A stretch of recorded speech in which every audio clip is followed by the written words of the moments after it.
बाबा कहते हैं कि पतंजलि की दवा खाएंगे तो कोरोना आपके आसपास भी नहीं भटकेगा। बाबा कहते हैं कि पतंजलि का अगर आप फॉर्मूला अपनाएंगे तो फिर मधुमेह जैसी बीमारियां आपसे दूर हो जाएंगी। ऐसी तमाम बीमारियों को लेकर बाबा रामदेव ने कई ऐसे दावे किए थे जो लोगों को हैरान कर रहे थे, लेकिन फिर यह मामला सुप्रीम कोर्ट में चला और अब बाबा की टीम की तरफ से कहा गया है, आई एम सॉरी जज साहब। जी हां, सुप्रीम कोर्ट में चल रहे पतंजलि आयुर्वेद के गुमराह करने वाले दवा विज्ञापन मामले में अब कंपनी ने कोर्ट के सामने अपनी गलती मान ली है। पतंजलि आयुर्वेद और उसके एमडी आचार्य बालकृष्ण ने गुमराह करने वाले भ्रामक दवा विज्ञापन देने के लिए सुप्रीम कोर्ट से बिना शर्त माफी मांगी है। इस माफीनामे में विज्ञापन को फिर से प्रसारित न करने का वादा किया गया है। आचार्य बालकृष्ण का कहना है कि कंपनी के मीडिया विभाग को सुप्रीम कोर्ट के आदेश की जानकारी नहीं थी। उनका कहना है कि इसका उद्देश्य नागरिकों को पतंजलि के प्रोडक्ट का उपभोग करके स्वस्थ जीवन जीने के लिए प्रोत्साहित करना था। हालांकि इन दावों को लेकर कई सारे सवाल जो है वो खड़े हुए थे कि क्या ऐसे दावे करना जायज है। याद कीजिए बाबा रामदेव की प्रेस कॉन्फ्रेंस जिसमें उन्होंने कहा था कि सबसे पहले उन्होंने दवा निकाल दी है। वो तमाम चीजें जो एलोपैथिक नहीं कर पाए वो आयुर्वेद करके दिखा रहा है। और इस मामले को लेकर यह मामला कोर्ट पहुंच गया था। कोर्ट ने 2 अप्रैल को पतंजलि आयुर्वेद के गुमराह करने वाले दवा विज्ञापन मामले में बाबा रामदेव और आचार्य बालकृष्ण को पेश होने के लिए कहा। कंपनी और आचार्य बालकृष्ण ने उस वक्त नोटिस का जवाब दाखिल नहीं किया और उसकी वजह से फिर यह आदेश जाहिर किया गया था कि बाबा रामदेव और आचार्य बालकृष्ण अब कोर्ट रूम में हाजिर हो। ऐसा माना जा रहा है कि शायद अगली तारीख में उन्हें कोर्ट में पेश होना पड़ सकता है। कोर्ट ने 19 मार्च को हुई सुनवाई में नोटिस जारी करके यह भी पूछा था कि आखिर उनके खिलाफ अवमानना की कार्रवाई क्यों न की जाए। जस्टिस हिमा कोहली और एहसानुद्दीन अमानुल्लाह की बेंच ने इस मामले की सुनवाई की और इससे पहले 27 फरवरी को इस मामले की सुनवाई हुई थी।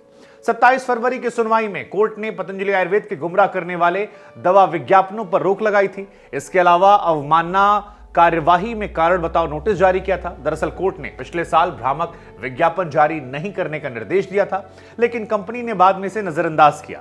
Supreme court Indian medical association यानी आईएमए की ओर से 17 अगस्त 2022 को दायर की गई याचिका पर सुनवाई हुई थी और इसी में कहा गया था कि पतंजलि ने कोविड वैक्सीनेशन और एलोपैथी के खिलाफ जानबूझकर नेगेटिव प्रचार किया। वहीं खुद की आयुर्वेदिक दवाओं से कुछ बीमारियों के झूठा इलाज का दावा भी किया।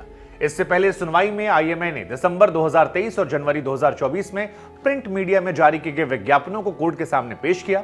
इसके अलावा 22 नवंबर 2023 को पतंजलि के सीईओ बालकृष्ण ने योग गुरु बाबा रामदेव के साथ एक प्रेस कॉन्फ्रेंस में कहा था कि उनके पास मधुमेह यानी कि शुगर और अस्थमा जैसी बीमारियों को पूरी तरह से ठीक करने की तकनीक है। इस प्रेस कॉन्फ्रेंस सुप्रीम कोर्ट की सुनवाई के क्योंकि ठीक एक दिन बाद की गई थी, इस वजह से यह अपने आप में मामला बड़ा हो गया था। और तब 21 नवंबर 2023 को सुनवाई में जस्टिस अमानुल्लाह ने कहा था कि पतंजलि को सभी भ्रामक दावे वाले विज्ञापन बंद करने पड़ेंगे। कोर्ट ऐसी किसी भी उल्लंघन को बहुत ज्यादा गंभीरता से लेगा और अगर ये उल्लंघन होते भविष्य में तो पतंजलि के हर एक प्रोडक्ट पर 1-1 करोड़ रुपए तक का जुर्माना लग सकता है। पिछली सुनवाई में बेंच ने कहा था कि पतंजलि भ्रामक दावे करके देश को धोखा दे रही है। उसकी दवाएं कुछ बीमारियों को ठीक कर देगी, जबकि ऐसा कोई ठोस इलाज उनके पास नहीं है। कोर्ट ने सरकार से ही पूछा था कि पतंजलि के विज्ञापनों के खिलाफ ड्रग्स एंड मैजिक रेमेडीज यानी आपत्तिजनक विज्ञापन अधिनियम के तहत क्या कार्रवाई की गई है। केंद्र की तरफ से जवाब यह आया कि जानकारियां इकट्ठा की जा रही हैं। इसके बाद कोर्ट ने इस पर भी नाराजगी जताई थी और यह कहा था कि ऐसे विज्ञापनों पर नजर रखी जाए।